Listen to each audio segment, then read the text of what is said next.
I'm going to disappoint all of you today.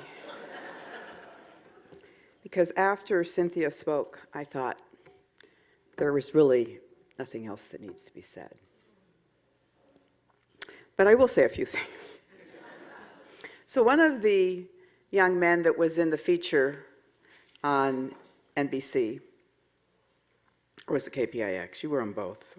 NBC, was Javier Guzman. And Javier came to this country at the age of 12, and he spoke no English, not a word. Today, he holds a bachelor's degree in justice studies and sociology from San Jose State University. And he dreams of becoming a police officer or an FBI agent. I can help him with the FBI agent, maybe. Karina Macias was also born in Mexico and came to the United States as a child. She now holds a degree in communications from St. Mary's College. Luis Pimentel, who is right here, entered Menlo Atherton High School as a freshman, barely speaking English. Today, he holds a degree from UC Santa Cruz, works at a biotechnology company, and is planning to pursue his PhD in biomedical engineering at UCSF.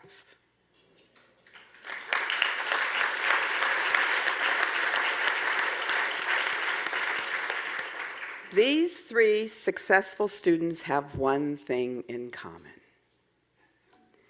They received an extraordinary gift from PCF, not just of money, but of love and direction and guidance and internships. Many of you in the room today know firsthand how successful PCF has been, helping underserved first-generation college students from the Mid-Peninsula graduate from four-year colleges. You know, the results are nothing short of amazing. Not only for the students, but for their families and the community at large. You know, we all know the facts. Education is the single most powerful path to break the cycle of poverty. College students are twice as likely to be gainfully employed as high school students. The unemployment rate for someone with a bachelor's degree or higher is 6.7%. If you have a high school degree, it's almost 19% unemployment. If you are a high school dropout, it is 25%. Add to the fact that the income levels are vastly different. College graduates with bachelor's degrees typically earn 66 times or 66% more than those with high school degrees. Now, over the course of a lifetime, that's $1 million or more. That is what gives students inspiration and hope. You know, nowhere is inspiration and hope needed more than a few miles away from here. Just a few miles away. East Palo Alto, East Menlo Park, areas of Redwood City, all just very close. I want to paint a picture for you of how young people you are supporting have overcome extraordinary odds. I was on a tour in East Palo Alto this week with the city manager and actually some folks from Facebook, because we have a desperate income inequality problem in this country, and particularly in this county. So we traveled to a number of apartment buildings. I went into one little apartment. The person caring for the little children didn't speak English.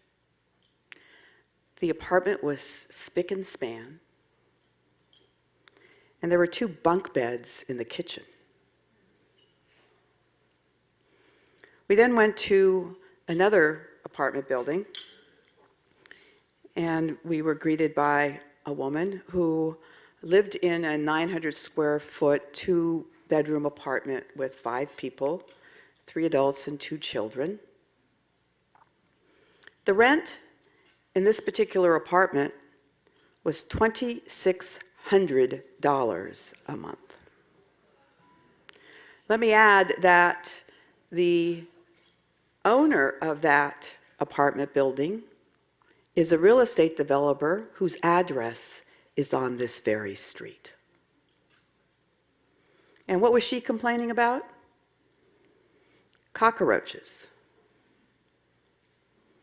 And in the living room, with a little screen to the side, was a little mattress on the floor. And I stood there wondering if those cockroaches were moving across the faces of those little kids.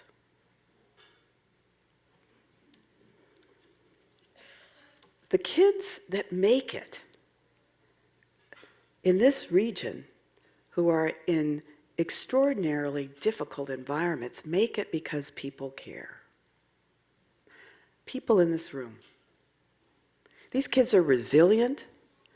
We've seen it in Cynthia. They're strong. They're dedicated. They're committed. And they are the new generation of Americans.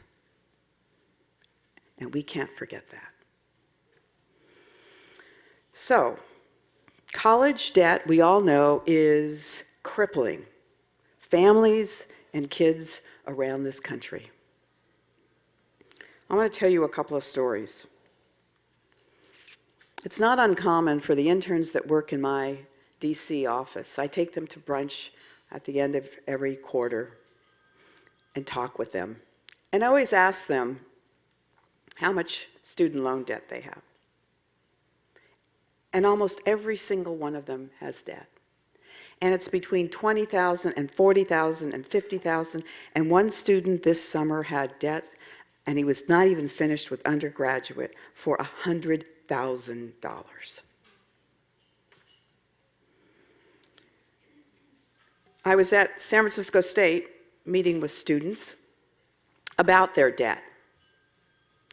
And I expected them to tell me it was tough. I did not expect to leave that meeting with people in tears. One of the students said to me that she knows that she is going to die with her student loan debt. Another student said to me, coming to college was the worst mistake I ever made. Now, another student at San Francisco State lived in his car for 2 years.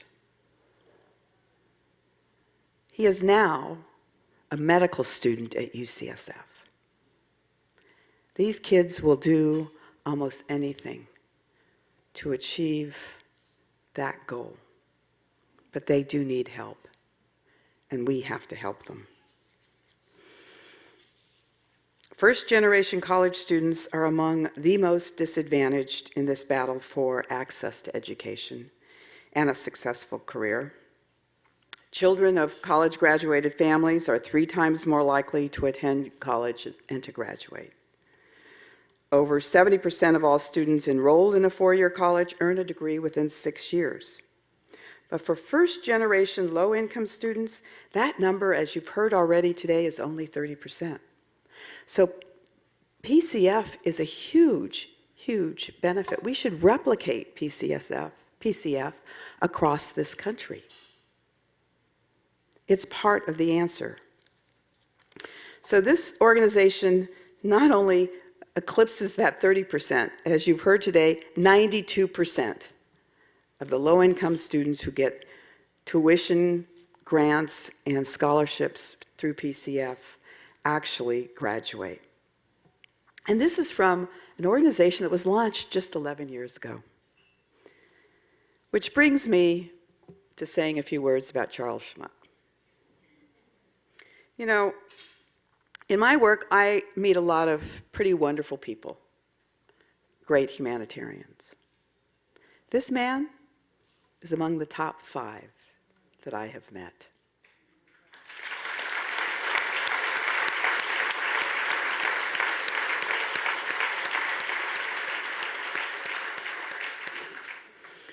And he exemplifies what each of us can do.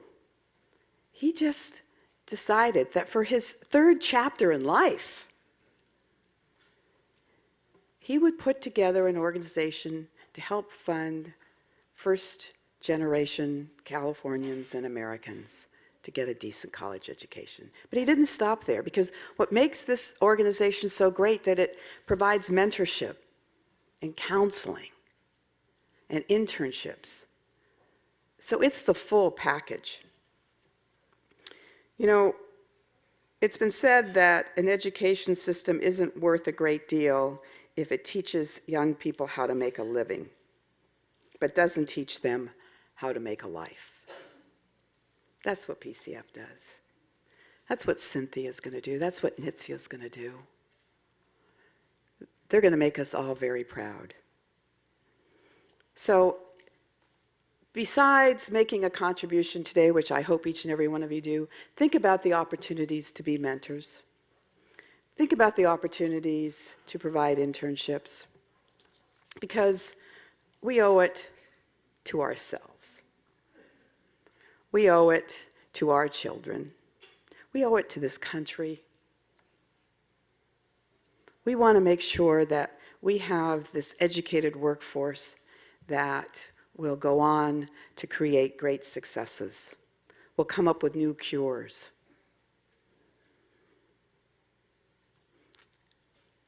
I am pretty moved by all this today. And so I'm making a commitment to you, Charles, and to Cynthia, and to Nitzia, and to all of you. You know, Cynthia said that she thought that she had won the lottery when she got the scholarship. We won the lottery when she got the scholarship.